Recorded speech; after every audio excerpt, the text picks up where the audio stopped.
اگر قرآن میں موجود ہے تو وہ گدھا دکھائیے کہ اللہ کے نبی نے قرآن کی کس آیت میں گدھے کو حرام قرار دیا ہے۔ کے لیے ہم نے گدھے کا گوشت پکایا اور وہ گدھے کا گوشت کھائیں یا قرآن سے ثابت کریں قرآن نے اس کو حرام قرار دیا ہے۔ چیز تیار کی ہے، ایک ہاٹ پاٹ ہے جس میں ان کے لیے گدھے کا گوشت پکایا گیا ہے۔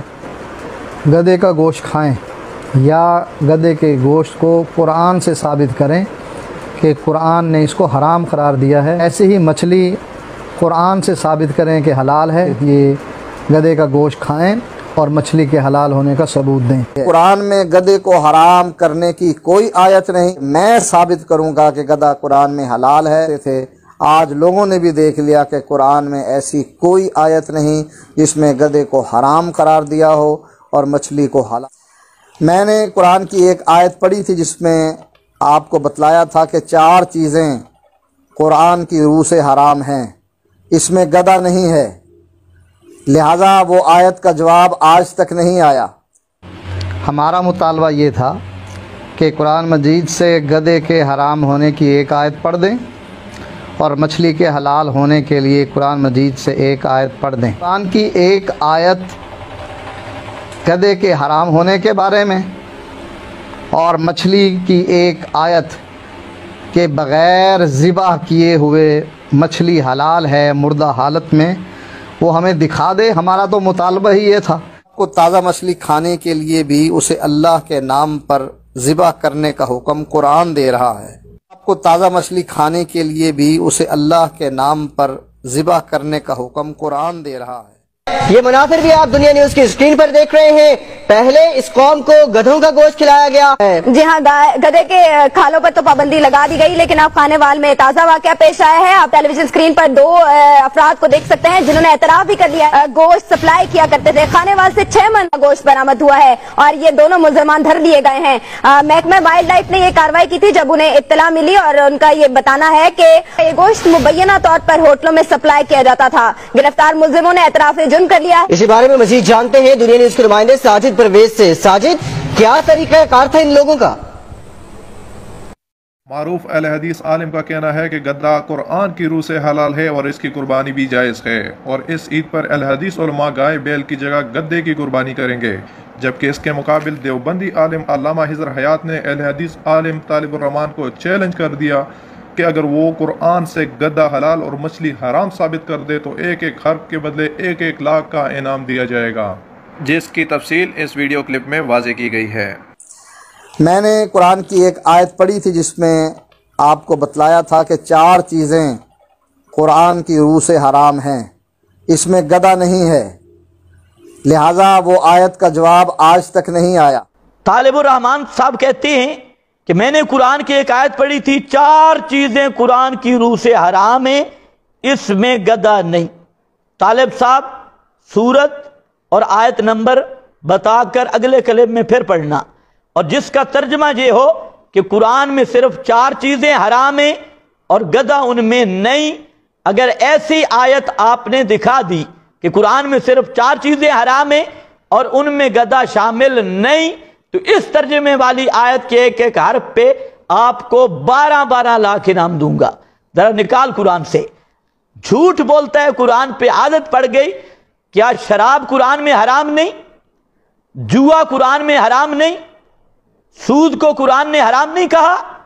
لوگوں کو دھوکہ دیتا ہے، صرف 4 چیزیں قرآن میں حرام ہیں اور کوئی قرآن میں چیز حرام نہیں۔ اسی آیت پہ میں نے پوچھا تھا قصر کون سا ہے، اسی آیت پر میں نے پوچھا تھا کہ جہاں پر قصر کی اگر وضاحت کرتے تو یہ چبل نہ لگاتے۔ اگلی دفعہ ذرا بیان کرنا اور پھر میں آپ پر جو تبصرہ کروں گا انشاءاللہ وہ قابل دید ہو، قابل ثبات ہوگا۔ نمبر 8، احمدہ و نصلی علی رسولہ الکریم۔ پچھلے کلپ میں ہم نے مچھلی کے بارے میں گفتگو کی کہ مچھلی میتا میں آتی ہے۔ اب ہم گدھے کے بارے میں بیان کریں گے کہ گدھا حرام ہے یا حلال۔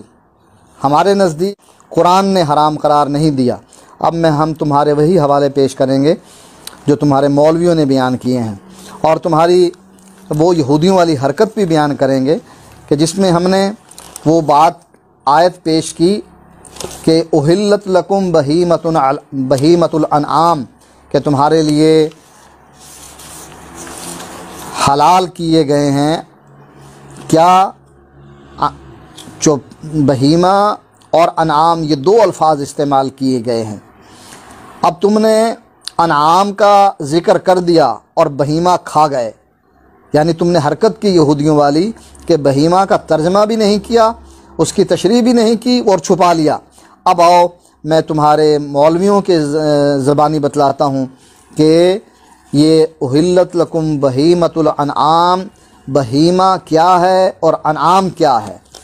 یہ میرے ہاتھ میں معارف القرآن جلد 3 صفحہ نمبر 11 ہے، مولانا محمد شفیع مفتی اعظم پاکستان کی۔ وہ کہتے ہیں تمہارے لیے چوپائے جو مشابہ ان انعام یعنی اونٹ، بکری، گائے کے ہوں، پس ان کے مشابہ جتنے چوپائے ہیں سب حلال کیے گئے ہیں، جیسے ہرن، نیل گائے وغیرہ کے اونٹ، بکری، گائے کے مشابہ ہیں۔ یعنی تم نے ترجمہ کیا تھا انعام کا اونٹ، بکری، گائے وغیرہ، اب انہوں نے انعام میں کس کو شامل کیا ہے؟ جو ان کے مشابہ ہیں، جتنے بھی چوپائے ہیں جو ان کے مشابہ ہیں۔ اب یہ قرآن میں کہیں نہیں ہے کہ ان کے مشابہ جو بھی جانور ہوں گے وہ حلال ہوں گے۔ اللہ نے انعام کا ذکر کیا اور تم نے بھی بتایا کہ انعام ان جانوروں کو کہتے ہیں، اونٹ، بکری، گائے، لیکن ہرن، نیل گائے یہ اس میں شامل ہیں یا نہیں ہیں؟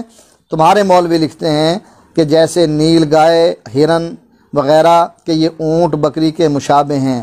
اچھا، یہ جو حمار وحشی ہے، جنگلی گدھا ہے، یہ کس کے مشابہ ہے؟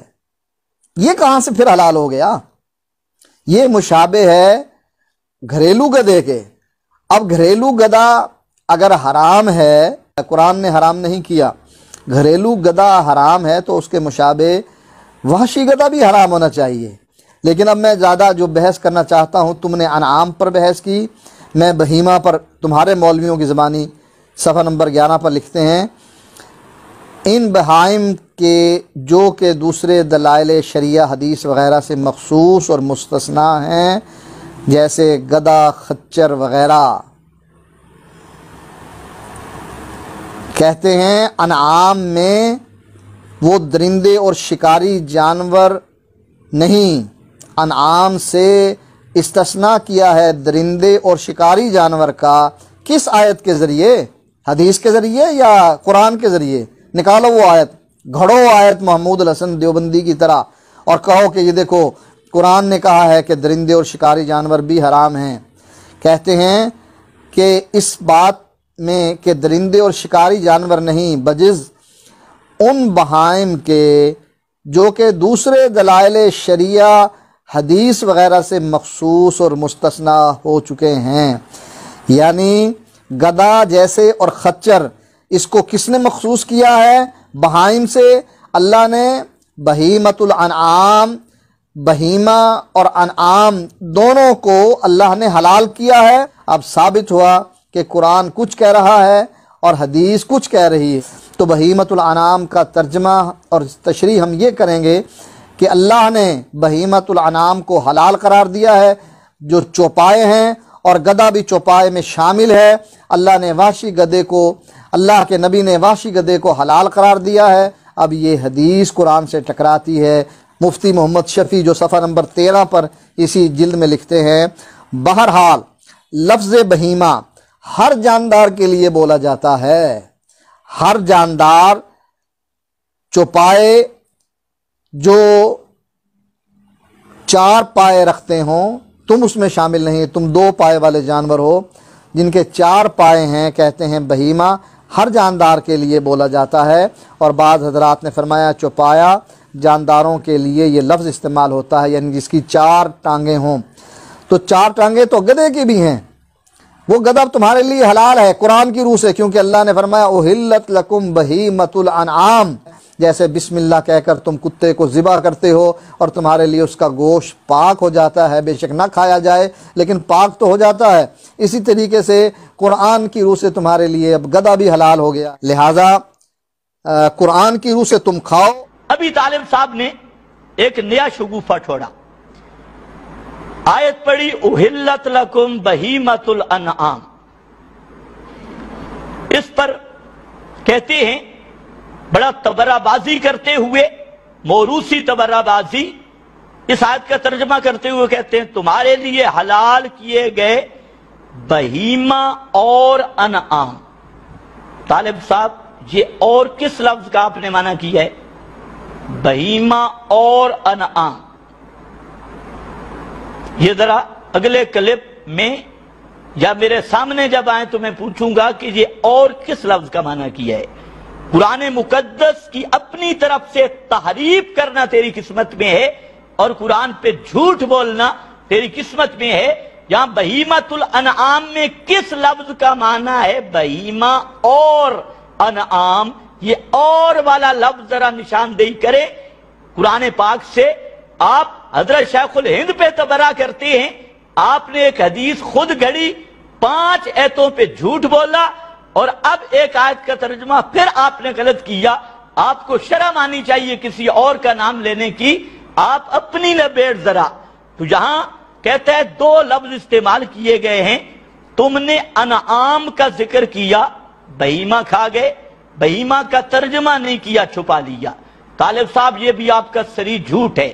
آپ میرا وہ پچھلا کلپ سن لیں، وہاں پر چوپائے مویشی میں نے یہ بہیمہ کا ترجمہ کیا۔ آپ کی تو قسمت میں جھوٹ بولنا ہے اور ہر کلپ میں کوئی نہ کوئی جھوٹ نہ بولیں، آپ کا گزارا نہیں ہے۔ وہ کلپ آپ سنیں، بہیمہ الگ نہیں ہے، یہ بھی ذہن میں رکھیں، یہ بھی آپ کی جہالت ہے۔ یہاں پر بہیمۃ الانعام ہے، اور طالب صاحب ذرا خیال کرنا، کہتا ہے کہ انہوں نے انعام کی بات کی ہے، میں بہیمہ کی بات کرتا ہوں۔ تو یہاں صرف بہیمہ نہیں، بہیمۃ الانعام ہے۔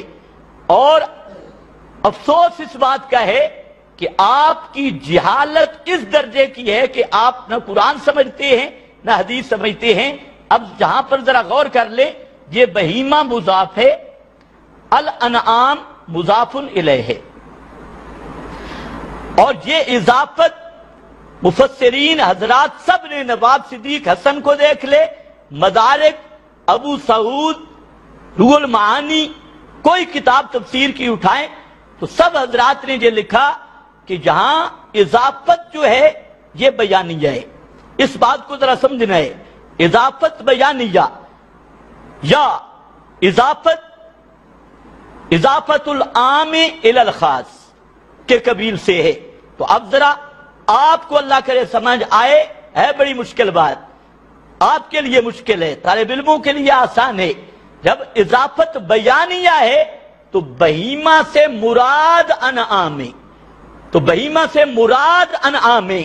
تو آپ کا یہ کہنا کہ انعام کی تشریح کی ہے، بہیمہ کی نہیں کی، یہ ابو جہل سے بھی بڑھ کے جہالت ہے، اور اتنی جہالت پادریوں اور پنڈتوں میں بھی نہیں جتنے آپ جاہل ہیں، اور مناظرہ کرنے کا بڑا شوق ہے آپ کو۔ اب اہل حدیث علماء سے بھی میری گزارش ہے کہ اس جاہل کی یہ جہالت بھی ملاحظہ فرمائیں کہ بہیمۃ الانعام کی اضافت بھی معلوم نہیں۔ اگر اضافت بیانیہ تو پھر بہیمہ کوئی انعام ہے ایک، اور اس کی بھی ذرا وضاحت کرنا کہ بہیمہ کو انعام کے ساتھ مقید کیوں کیا، صرف بہیمہ کیوں نہیں ذکر کیا، اس پہ بھی ذرا غور کرنا۔ تو آپ نے جتنی عبارتیں پیش کی سب کے جواب اس جملے میں آ گئے۔ اگر آپ یہ سمجھ لیں، اور آپ نے جتنی فتویٰ بازی کی سب کے سب کافر مرتد ہونے کے فتوے آپ پر لوٹ گئے اور آپ کی قسمت میں آ گئے، اس لیے ان کو ذرا قبول فرمائیں۔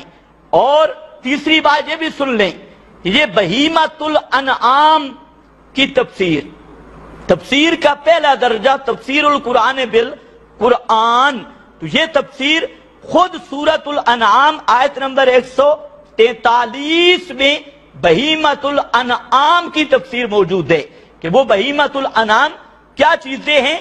وہ 8 جوڑے ہیں، 8 جوڑے، اور اسی کو تمام مفسرین حضرات نے یہاں پر لکھا ہے آپ میں اگر جرت ہے تو اس 8 ازواج میں اپنے والا ذرا گدھا داخل کر کے دکھائیں، وہاں اونٹ، بکری، بھیڑ وغیرہ جو آپ کے مفسرین نے بھی لکھا، اہل حدیث نے بھی، ہمارے اور وہاں پر صراحتاً موجود ہے۔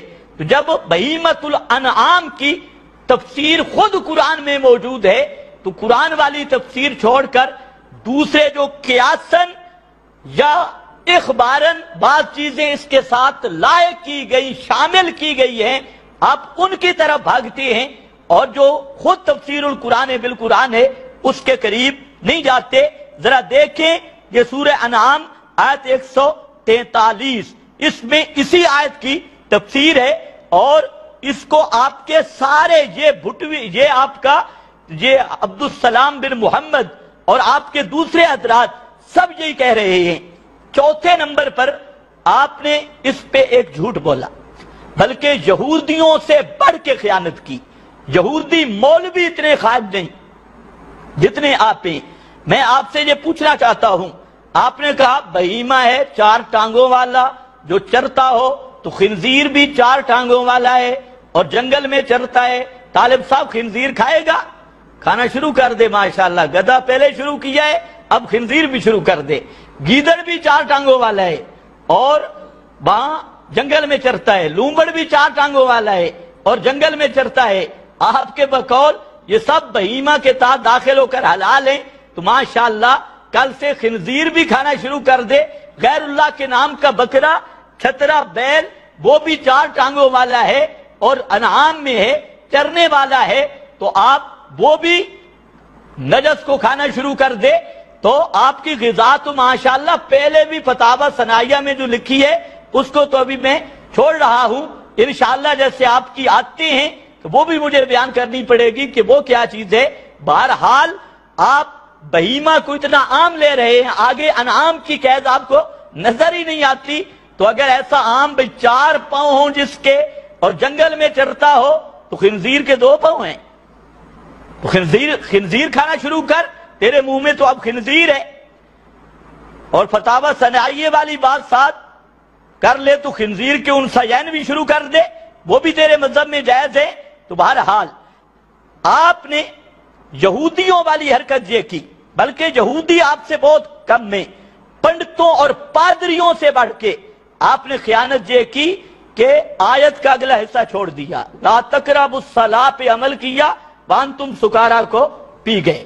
یہاں آیت میں اگلا حصہ ہے الا ما یتلا علیکم، الا ما یتلا علیکم، مگر وہ جو پڑھے جائیں گے اوپر تمہارے۔ اب سنیے الا ما یتلا علیکم کا کیا معنی ہے، جس کو آپ چھپا رہے تھے۔ یہ آپ کے ابو نعمان سیف اللہ خالد آل حدیث عالم ہیں، وہ کہتے ہیں احلت لکم بہیمۃ الانعام، ان سے مراد اونٹ، گائے، بھیڑ، بکریاں ہیں، ان چوپاؤں میں درندے داخل نہیں۔ آگے ذرا سن، الا ما یتلا علیکم، یعنی اس حلت سے وہ جانور مستثنا ہیں جن کے کھانے کی حرمت قرآن یا سنت میں بیان کر دی گئی۔ طالب صاحب الا ما یتلا کا معنی آپ کا اہل حدیث عالم کر رہا ہے کہ قرآن و سنت میں جس جانور کی حرمت آ گئی وہ الا ما یتلا والی آیت کی وجہ سے مستثنا ہے۔ اب آپ بتائیں کہ جب خود قرآن اس کو مستثنا قرار دے رہا ہے تو سنت میں گدھے کی جو حرمت آئی تو وہ بھی الا ما یتلا کا فرد ہے اس آیت کا، لیکن یہ آپ کی کھوپڑی میں سمجھ نہیں آئے گی، شاید آپ کے دوسرے اہل حدیث حضرات سمجھ لیں۔ اسی طرح آپ کے صلاح الدین یوسف، اس نے اپنی تفسیر مکہ میں اسی کو ذکر کیا کہ بہیمۃ الانعام، پھر لفظ سننا، پھر کہ یہ نہ کہنا بہیمہ چھوڑ گیا، یہ انعام ذکر کیا۔ بہیمۃ الانعام نر اور مادہ مل کر 8 قسمیں ہیں جن کی تفصیل سورہ انعام آیت نمبر 143 میں آئے گی. یہ بھی اور آپ کے ذرا اگلا حوالہ جگر تھام کے سننا. آپ کے لقمان سلفی یہ اہل حدیث عالم فرماتے ہیں یعنی یہ الا ما یتلا کا معنی کر رہے ہیں، یعنی اس حلت سے وہ جانور مستثنا ہیں جن کے کھانے کی حرمت قرآن یا سنت میں بیان کر دی گئی. طالب صاحب الا ما یتلا قرآن مقدس کی اس آیت کی وجہ سے وہ جانور مستثنا ہیں. اب ذرا خیال کرنا کہ قرآن یا سنت میں جن کی حرمت کا بیان آیا ہے وہ سب کے سب الا ما یتلا سے مستثنا ہیں. اور ابھی ذرا دیکھنا ہے اگلی، کہتے ہیں سورہ مائدہ کی آیت نمبر 3 حرمت علیکم المیتہ میں جو کچھ بیان ہوا ہے یا نبی کریم صلی اللہ علیہ وسلم کا وہ قول جو ابھی گزرا ہے کہ ہر ناخن والے جانور اور ہر پنجہ والی چڑیا کا کھانا حرام ہے. آیت کے اس حصہ سے اس کو طالب صاحب اللہ آپ کو ہدایت دے، اس کو بھی سنو. آیت کے اس حصہ سے یہ بھی معلوم ہوا کہ رسول اللہ صلی اللہ علیہ وسلم کی ہر سنت کتاب اللہ میں داخل ہے. رسول اللہ کی ہر سنت کتاب اللہ میں داخل ہے. اور تو جھگڑا ڈال رہا ہے کہ حدیث قرآن کے مقابل، حدیث قرآن کے مقابل، حدیث قرآن کے مقابل. یہ آپ کا بزرگ کہتا ہے ہر سنت کتاب اللہ میں داخل ہے.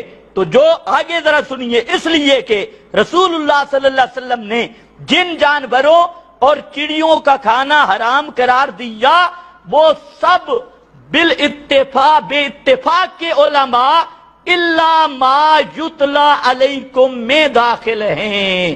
جن چیزوں یہی بات میں بیان کر رہا تھا کہ پیغمبر کا بیان، وہ پیغمبر کا فرمان، وہ بیان قرآن ہے.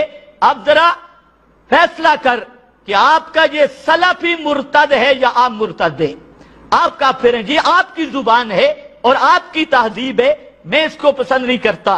آگے اس کی ایک دلیل وہ مزدور والی حدیث بھی ہے جس کے باپ نے آ کر رسول اللہ صلی اللہ علیہ وسلم سے کہا کہ یا رسول اللہ میرا یہ لڑکا فلاں کے ہاں مزدوری کرتا تھا، اس کی بیوی کے ساتھ زنا کیا، اس بارے میں فیصلہ کر دیجئے. تو آپ نے فرمایا لَأَقْضِيَنَّ بَيْنَكُمَا بِكِتَابِ اللَّهِ کہ میں تم دونوں کے درمیان کتاب اللہ کے مطابق فیصلہ کروں گا. حالانکہ رجم قرآن کریم میں منصوص نہیں. طالب صاحب کچھ شرم ہو، کچھ حیا ہو تو آپ کے لیے یہ کافی ہے کہ آپ کا خود وہی بات جو میں کر رہا تھا کہ رسول کا جو فیصلہ ہے اس کا ماخذ قرآن ہے. اور اب اس نے حدیث اور یہ آپ کے اس میں بھی موجود ہے، فتاوی میں بھی موجود ہے. اور اسی طرح آپ کے سلفی اثری محمد اسماعیل اثری نے بھی اس کو لکھا اور حضرات نے بھی لکھا، زبیر علی زئی نے بھی لکھا. اور اس حدیث کی روح سے چونکہ پیغمبر کا فیصلہ وہ قرآن سے ماخوذ ہے، اس لیے پیغمبر کے فیصلے کو قرآن کا فیصلہ قرار دیا گیا ہے. اور آپ کا اپنا مولوی یہی بات لکھ رہا ہے، یہ تحسیر الرحمان ہے لبیان القرآن. اگر کچھ اللہ آپ کو عقل دے تو آپ کے سب اعتراضوں کا جواب ہو گیا. اور بے حیا باشرچ خواہی کن اس کا کوئی علاج نہیں.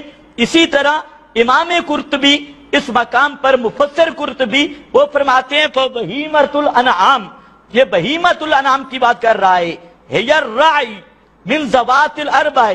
اس کے بعد کہتے قلت فعلی ھذا یدخل فیھا ذوات الحوافر.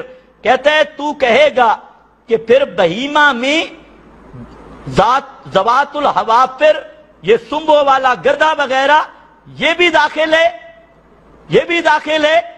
لأنہا رائیۃ کیونکہ یہ بھی چرنے والا ہے جس کا آپ ذکر کر رہے تھے. تو فرماتی ہیں وَلَيْسَ كَذَلِكَ یہ بات نہیں کہ بہیمہ اور انعام میں یہ گدھا داخل ہو بہیمۃ الانعام میں یا خچر داخل ہو. فرماتی ہیں اس لیے کہ اللہ تعالیٰ نے فرمایا بل انعام خلقھا لکم، یہ سورۃ النحل. اس پر ثم عطف علیہا قولہ والخیلا والبغال والحمیرا، سورۃ النال آیت 8۔ اللہ تعالیٰ نے پہلے ذکر کیا والانعام خلقہا، اور اس کے بعد اس پر عطف ڈالا والخیل والبغال والحمیرا فلما استانف ذکرہا وعطف علی الانعام، جب اللہ نے اس کا ذکر مستقل کیا اور ماقبل پہ عطف ڈالا، امام قرطبی کہتے ہیں دل علی انہا لیست منہا، تو اس بات کی دلیل ہے کہ یہ خچر اور گدھا یہ بہیمۃ الانعام کا فرد نہیں ہے۔ یہ آپ کے مولوی صاحب بھی کہتے ہیں، اور امام قرطبی آپ کے نواب صدیق حسن خان فتح البیان میں فرماتے ہیں کلو ذی ناب خارج عن حد الانعام، اسی بہیمۃ الانعام کی بات میں فرماتے ہیں کہ ہر ذی ناب وہ اس سے خارج ہے، بلا یدخل فیہا ذوات الحوافر، اور اس میں حافر یعنی گدھا خچر وغیرہ وہ بھی داخل نہیں، فی قول جمیع اہل اللغہ، تمام اہل لغت کا یہی قول ہے۔ نمبر 4، اب آپ میں کچھ بھی احساس ہو تو آپ کی پوری تقریر کا مکمل مدلل جواب آ گیا۔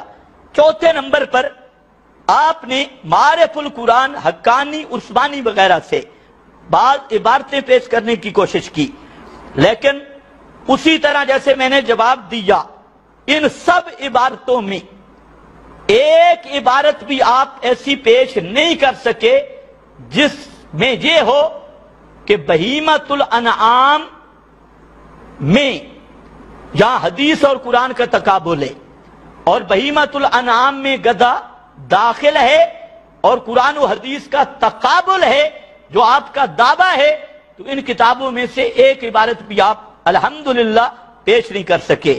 باقی جو آپ نے عبارتیں پیش کی ہیں تو جہالت کا تو کوئی علاج نہیں، یہ سب کی سب عبارتیں آپ کے خلاف ہیں۔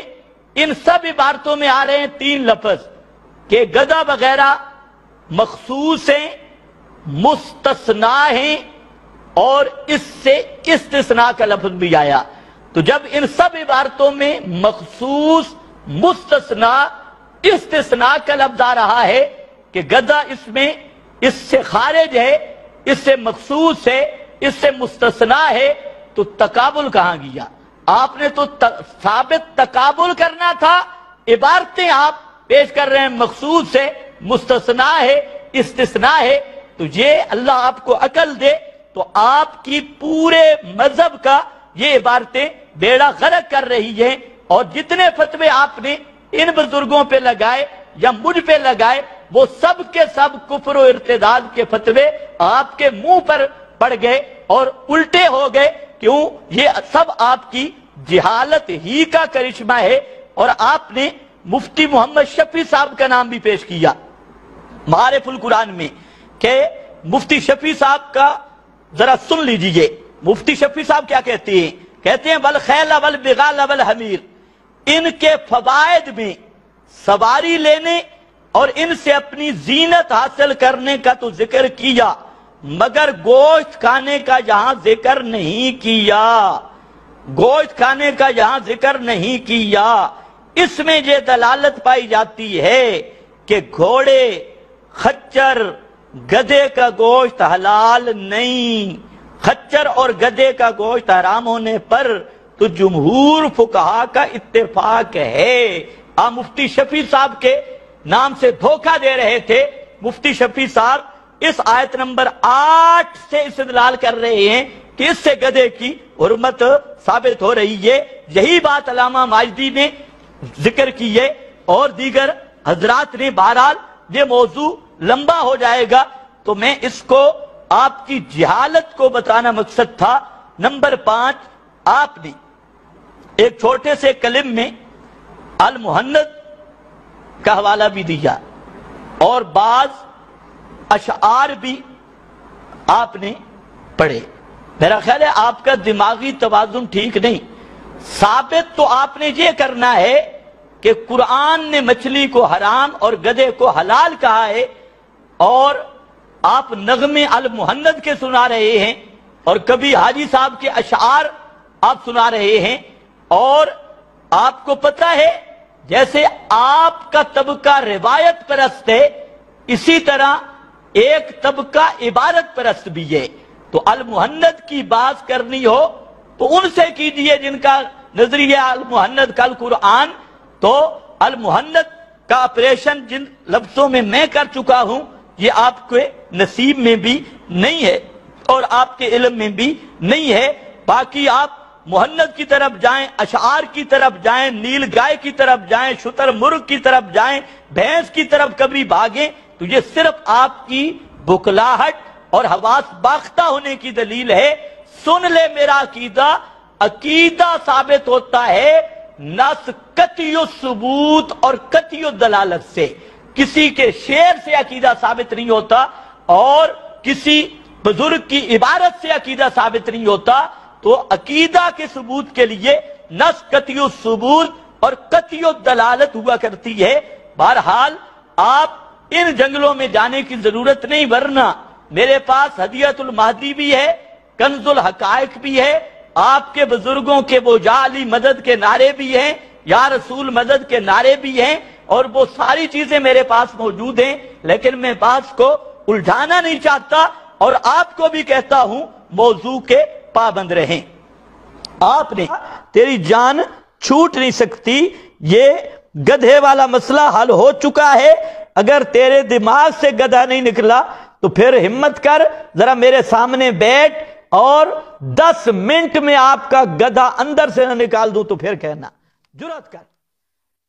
نمبر 17، طالب الرحمن نے قرآن پر جھوٹ بولتے ہوئے کہا کہ آپ کو تازہ مچھلی کھانے کے لیے بھی اسے اللہ کے نام پر ذبح کر کے کھانے کا حکم اللہ دے رہا ہے۔ سنو ذرا، آپ کو تازہ مچھلی کھانے کے لیے بھی اسے اللہ کے نام پر ذبح کرنے کا حکم قرآن دے رہا ہے۔ آپ کو تازہ مچھلی کھانے کے لیے بھی اسے اللہ کے نام پر ذبح کرنے کا حکم قرآن دے رہا ہے۔ طالب الرحمن صاحب، تو بھی اور تیری ساری ذریت بھی الٹی لٹک جائے، قرآن مقدس سے ایسی آیت نہیں نکال سکتے جس میں اللہ یہ حکم دے رہا ہو کہ مچھلی ذبح کر کے کھانی ہے۔ یہ آپ نے اللہ رب العزت پہ جھوٹ بولا ہے اور افتراء علی اللہ کفر ہے۔ میرا بھائی طالب صاحب، اب بھی توبہ کر لے، خدا کے لیے توبہ کر لے، تو نے اللہ پہ جھوٹ بولا، ورنہ ہمت کر اور 30 پاروں والے قرآن سے ایسی آیت نکال کے دے اور 10 لاکھ روپیہ انعام وصول کر جس آیت کا یہ ترجمہ ہو کہ مچھلی کو اللہ کے نام پہ ذبح کر کے کھانا ہے۔ لیکن طالب صاحب مر جائے گا، لیکن ایسی آیت پیش کر سکتا نہیں۔ آپ خدا پہ بھی جھوٹ بولتے ہیں، رسول پہ بھی جھوٹ بولتے ہیں، بزرگوں پہ بھی جھوٹ بولتے ہیں۔